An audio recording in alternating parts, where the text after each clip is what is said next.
2024 లేదా 25లో డిగ్రీ లేదా బీటెక్ చదివారా? సాఫ్ట్‌వేర్ జాబ్ కోసం ఎదురు చూస్తున్నారా? అయితే కోడ్ జ్ఞాన్ 100 డేస్ కోర్సులో చేరండి. జాబ్ సాధించండి. Welcome to Suman TV. నేను మీ సుమన్ టీవీ. అప్పు తీసుకున్న వ్యక్తి తప్పించుకు తిరుగుతుంటే లీగల్గా మనం చూసుకుంటే ఎలాంటి చట్టాలు వర్తిస్తాయి అనేది ఈరోజు మనతో పాటు హైకోర్టు అడ్వకేట్ అలగరి రవీంద్రనాథ్ గారు ఉన్నారు. అది వారి మాట్లాడి తెలుసుకుందాం. Hello sir. హాయ్ అండి నాగరాజు గారు.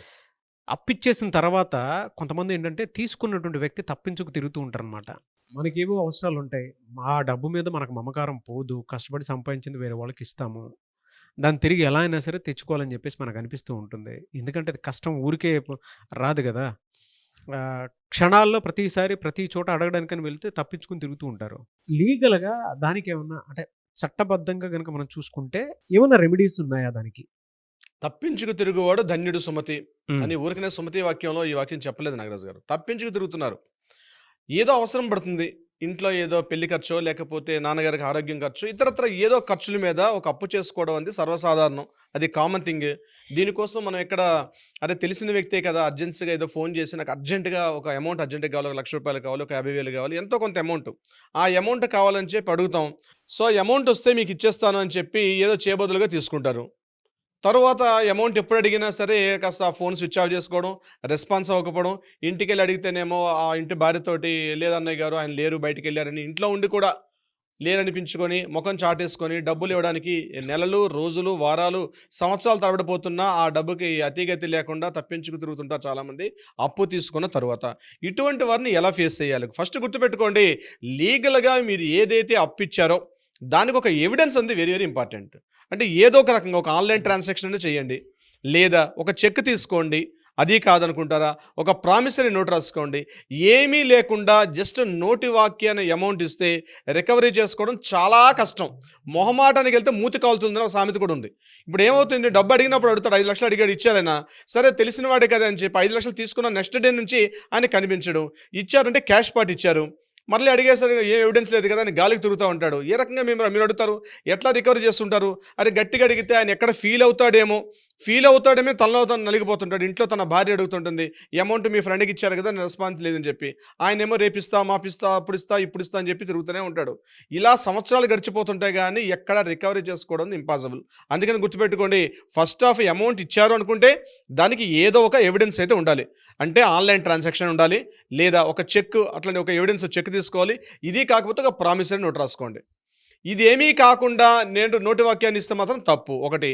నెంబర్ 2, ఇప్పుడు ఆయన అమౌంట్ ఇవ్వలేదని చెప్పి మీరు కాస్త దౌర్జన్యానికి వెళ్ళారనుకోండి, ఇస్తావా చస్తా అని చెప్పి గట్టిగా బెదిరించే ప్రయత్నం చేశారనుకోండి, అది డబ్బు విషయం పక్కన వెళ్ళి ఆ బెదిరింపు అనేది ఇంకొక కేసు అయ్యే అవకాశం ఉంటుంది. ఆయన ఇమీడియట్గా యాక్షన్ దిగిపోతాడు. వాళ్ళ ఇంటి మీదకి అటాక్ చేయడం కానీ, వాళ్ళ ఆస్తులను ధ్వంసం చేయడం కానీ, వాళ్ళని కొట్టడం కానీ, వాళ్ళని తిట్టడం కానీ, అబ్యూజ్ లాంగ్వేజ్ తిడితే ఈ మనీ టాపిక్ పక్కకి వెళ్ళి ఈ దౌర్జన్య కాండ ఎక్కువైపోతుంది. దాని మీద అతను మీ మీద యాక్షన్ తీసుకునే అవకాశం ఉంటుంది. సో మరి ఎలా రికవరీ చేసుకోవాలి?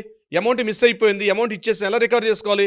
దీనికి ఒకటే మార్గం, ఒకటి గుర్తుపెట్టుకోండి, మీ దగ్గర ఎవిడెన్స్ ఉంటే, మీరు అమౌంట్ ఇచ్చినట్టుగా ఏదైనా ఎవిడెన్స్ ఉంటే ఇమ్మీడియట్గా మీరు దగ్గరలో ఉన్నటువంటి ఒక అడ్వకేట్ని సంప్రదించండి. ఇమ్మీడియట్గా అడ్వకేట్ ఏం చేస్తారు, ఒక లీగల్ నోటీస్ ఫామ్ చేసి లీగల్ నోటీస్ పంపిస్తారు. ఏ ఫార్మేట్కైనా ఫస్ట్ లీగల్ నోటీస్ ఉంది very very most important.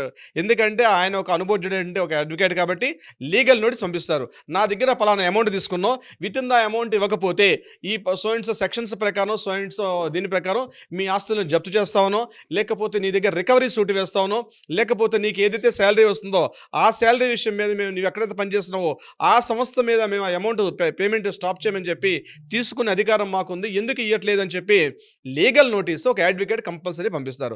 Advocate legal notice పంపించిన తర్వాత అందులో టైం మెన్షన్ చేస్తారు. ఒక 15 డేసా 30 డేసా టైం అని, మినిమం మ్యాక్సిమం ఒక 30 డేస్ వరకు మనం టైం ఇందులో మెన్షన్ చేస్తాం.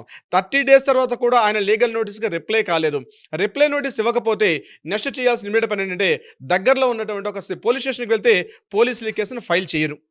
ఇమ్మీడియట్గా పోలీసు రిట్ పర్సన్ కూడా కేసు ఫైల్ చేయరు. బికాజ్ ఇది సివిల్ మ్యాటర్ కాబట్టి పోలీసులు టేకప్ చేయరు. మీరు ఏమైనా కోర్టులో చూసుకోండి సార్ అంటాడు ఆయన. కోర్టులో చూసుకోవాలంటే ఎక్కడ కోర్టుకి వెళ్ళాలమ్మో, కోర్టు ఎప్పుడు ఫైల్ చేయాలో, ఎలా వస్తుందో ఏంటో, దీనికి భయపడాల్సిన అవసరం కూడా లేదు. మీరు ఒకవేళ సీనియర్ సిటిజన్స్ అయితే, ఒక ఏజ్డ్ పర్సన్ అయితే ఇమ్మీడియట్గా ఒక లెటర్ డ్రాఫ్ట్ చేయండి. ఒక ఆర్డీఓ గారికో లేకపోతే కలెక్టర్ గారికో డైరెక్ట్గా అప్లై చేయండి. అది ఆప్షన్ కూడా ఉంది మీకు. యాజ్ ఎ సీనియర్ సిటిజన్‌గా యూ హ్యావ్ అ రైట్. డైరెక్ట్‌గా మీరు ఒక కలెక్టర్ గారికి ఒక అప్లికేషన్ పెట్టండి. సార్ ఇట్లా సో అండ్ సో అమౌంట్ నన్ను ఏజ్డ్ పర్సన్ నన్ను ఈ రకంగా ఇబ్బంది పెడుతున్నాడు. ఆయన అమౌంట్ ఇవ్వట్లేదని చెప్పి డైరెక్ట్‌గా ఆర్డీఓకి ఇవ్వచ్చు, లేకపోతే కలెక్టర్ గారికి ఇవ్వచ్చు.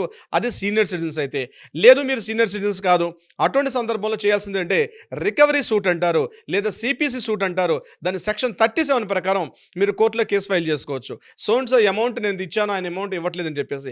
అది బెంచ్ మీదకి రావడం చాలా టైం పడుతుంది కాబట్టి అర్జెన్సీ పిటిషన్గా మీరు మాట్లాడి మీ అడ్వకేట్తో మాట్లాడి అర్జెన్సీ పిటిషన్ అని చెప్పి బెంచ్ మీదకి తొందరగా వచ్చి ఏర్పాటు చేస్తే ఇమ్మీడియట్గా కోర్టు ఆ వ్యక్తికి సమన్లు పంపిస్తుంది, అమౌంట్ తొందరగా పంపించమని చెప్పి. లేదు మీ దగ్గర చెక్ ఉంది, ఇన్స్ట్రుమెంట్ ఉంది, సో ఎన్ఐ యాక్ట్ ప్రకారం 138 ఎన్ఐ యాక్ట్ ప్రకారం ఆ చెక్ని బ్యాంకులో ప్రజెంట్ చేయండి. బ్యాంకులో ప్రజెంట్ చేసిన 30 డేస్ వరకు మీకు టైం ఉంటుంది. ఆ 30 డేస్లో కూడా మీకు ఆయన రెస్పాండ్ కాకపోతే అప్పుడు లీగల్ నోటీస్ పంపిస్తారు. ఇంకొక 15 డేస్ టైం ఉంటుంది. ఓవరాల్గా మొత్తం 45 డేస్ టైం ఉంటుంది. ఒక చెక్ బౌన్స్ అయిన డేట్ నుంచి 45 డేస్ వరకు టైం ఉంటుంది. 45 డేస్లో కూడా ఆయన రెస్పాండ్ కాకపోతే ఇమీడియట్గా మీరు సెక్షన్ ఎన్ఐ యాక్ట్ అంటారు, దాన్ని నెగోషియబుల్ ఇన్స్ట్రుమెంట్ యాక్ట్ అని సెక్షన్ 138 ఆ యాక్ట్ ప్రకారం కోర్టులో ఫైల్ చేయొచ్చు. మీ యొక్క అమౌంట్ రికవర్ చేసుకునే అవకాశం కూడా ఉంటుంది. ఇది కూడా కాకుండా ఐపీసీ 420 చీటింగ్ కేసు కూడా మీరు ఫైల్ చేసే అవకాశం కూడా ఉంటుంది. మీరు అమౌంట్ తీసుకున్నారు, అమౌంట్ ఇవ్వలేదు కాబట్టి ఆయన ఇస్తానని మాట అనేక సార్లు మాట్లాడారు. మీరు వాట్సాప్ మెసేజ్లు, కాల్ రికార్డింగ్స్ మీరు అన్ని కూడా ఎవిడెన్స్ పెట్టుకోగలిగితే ఆయన మీతో మాట్లాడిన ఈ డిస్కషన్ అంతా కూడా రికార్డే ఉంటుంది. అది మీరు కోర్టులో ఎవిడెన్స్గా చూపించి చీటింగ్ చేశాడని మీరు చూపించగలిగితే అప్ టు 3.5 years వరకు జైలు శిక్ష పడే అవకాశం ఉంటుంది. అది కాకుండా అమౌంట్ పెద్ద మొత్తంలో ఉంటే ఆయన సంబంధించిన ప్రాపర్టీస్ ఏమైనా ఉంటే ఆ ప్రాపర్టీస్ని కూడా కోర్టు జప్తులోకి తీసుకునే అవకాశం కూడా ఉంటుంది. సో చిన్న మొత్తం ఆ పెద్ద మొత్తం అని కాదు, మీకు లీగల్గా చట్టాలు అనేవి మీకు ఎప్పుడు కూడా హక్కు ఉంటుంది, వాటిని తెలుసుకోవాల్సిన అవసరం కూడా ఉంది.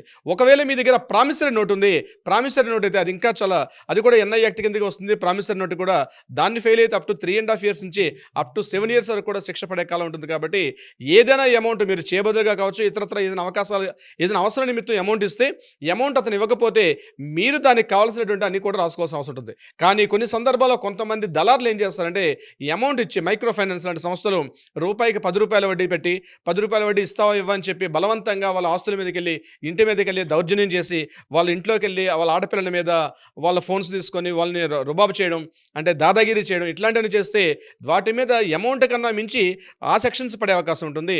తప్పనిసరిగా గుర్తుపెట్టుకోవాల్సింది. ఇలా ప్రతిసారి ప్రతి చోట అంటే ఏదో ఒక సందర్భంలో ఎవరో ఒకరు రెగ్యులర్ ఫేస్ చేస్తూ ఉండేటువంటి ప్రాబ్లమ్స్ అనేది. అటువంటి వాళ్ళు మిమ్మల్ని అప్రోచ్ అవ్వాలంటే ప్రాసెస్ ఏంటి?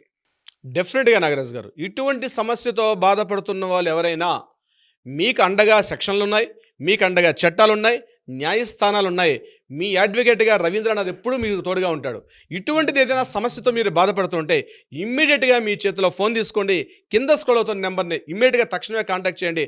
లేదు కాల్ లిఫ్ట్ చేయలేకపోతే ఒక వాట్సాప్ మెసేజ్ పెట్టండి.